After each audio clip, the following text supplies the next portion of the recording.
Lagos State House of Assembly has clarified what led to the invasion of the Assembly complex by operatives of the Department of State Services in the early hours of Monday, February 17, 2025.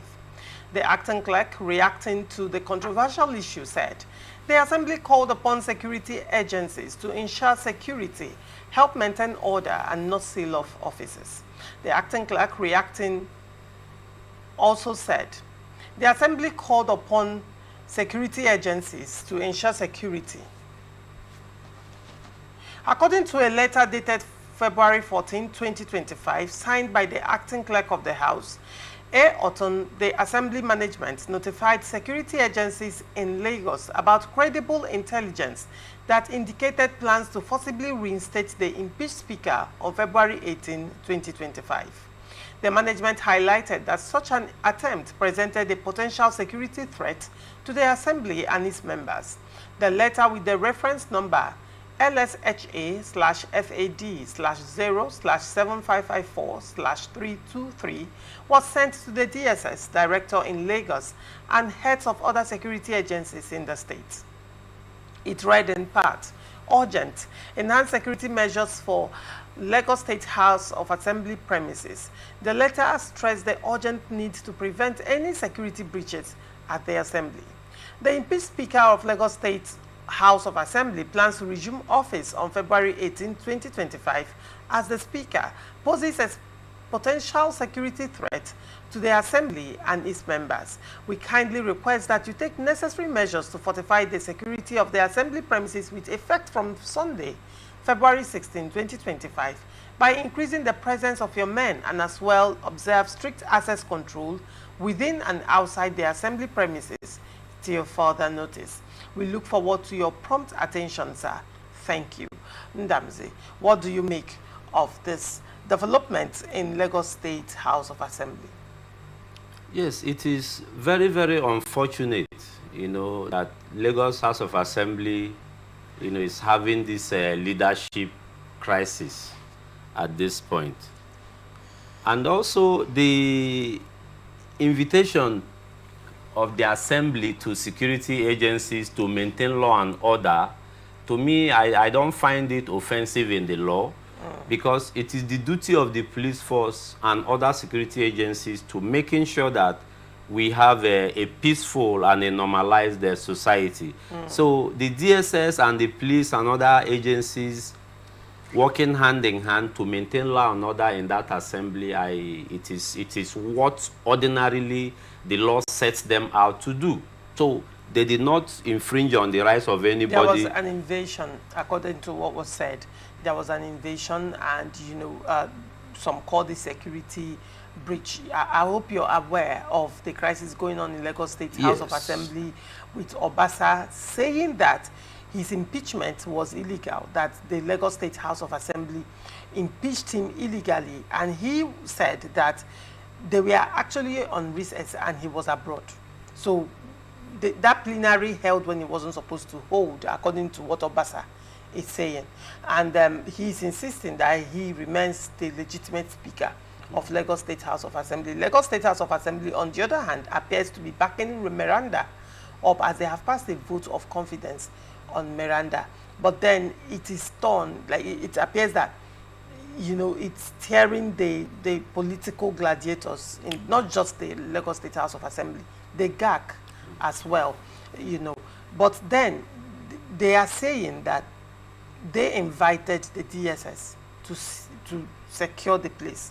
The question would be, why did DSS allegedly seal off some offices?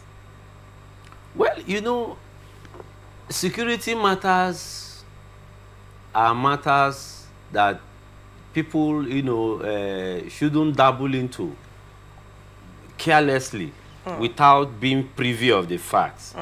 Because, there are so many things the security agencies cannot come out publicly and, tell the public as a matter of intelligence gathering and all that. So, but the area I wouldn't, encourage them is to infringe on rights. They can go in there like what the DSS did in sealing off offices or cordoning some of the areas could be as a mark of maintaining security. The office of the speaker. Yeah, considering the fact that there's It's a under tussle, contention. it's under contention. Obasa also, Obasa should approach the court if, he feels he's ousted. He has come to court actually. Good. So he should maintain decorum while the matter goes on in court. You understand? Both parties at this time should maintain decorum, in the interest of peace and security in Lagos State. Because if peace is broken down, it will affect everybody in the state. So our political leaders should be advised to tread cautiously and also work in line with what the rules of the game says. Most of them changes the rules of engagement at the middle of the road. That's why you see there are crises everywhere. Somebody somewhere who don't want to obey what the laid down rules says. Because if everybody moves in line with the law, there won't be infringements, there won't be infraction of rights, there won't be abuse of office, there won't be abuse of power. But because somebody somewhere feels he or she is bigger than what the law says, they want to cut corners. That's why you see we have crises everywhere. People don't want to stand by the truth and do the truth. Now people only want to do what the political leaders want and no more doing the truth. So there is this gap in the society. People are gradually moving away from speaking the truth to speaking in line with what the stomach says. So when you say, let's discuss a bit, because you just made a comment that I find very, very interesting. When you say people, there appears to be a transition from speaking the truth to political merchandise. Yes. Now, isn't this part of the ploy, if I may say, isn't this part of the ploy, further when purchasing power of the people are further reduced and, the times are getting harder and harder and harder, and people are unable to feed. Isn't that giving the leeway for the political class to weaponize poverty for their own personal gain? Yes. In its entirety, I will not blame it all on the political class. Okay. I will also blame the followers. The followers who have refused to appreciate the fact that some of our political leaders are not doing it right. In fact, they don't even care to know what the leaders are doing. What they want to hear is that the leader is dispensing cash.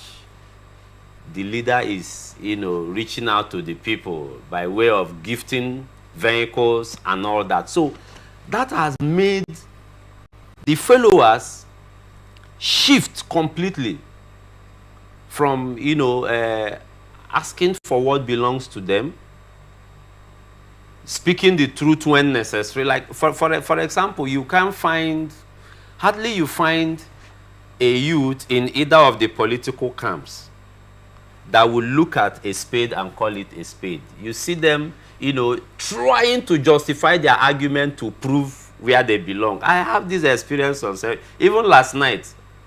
I had this experience. Something happened and I intervened on a matter. But because the person involved is a political gladiator to one of the guys, one of the victims, he still maintained his position. And that raised a lot of doors. So it took the intervention of God's wisdom, that led to resolving that conflict last night. And believe me, when I walked away from the scene, I was like, wow, the truth is gradually vanishing from our society. Value is no longer placed in the system. Professionalism, even at this point, may God help us professionals. So many professionals are shifting the narrative. So a lot has gone wrong in the system. And you see, we have taken for granted the mental health in our healthcare delivery system. it's high time we started checking the mental health of some of these our leaders before allowing them. Use the right word, psychiatric evaluation. Yeah, because when you say mental health, it can mean a lot of things. I mean, you see the youth coming in to tell you a little bit of a stress. They say my mental health is compromised. Let us call it what it is: psychiatric evaluation of our leaders, even mental Nigerians health, as well. Psychiatric evaluation, not just our leaders, even the younger ones out there. All right, we need to check it. All right, very well.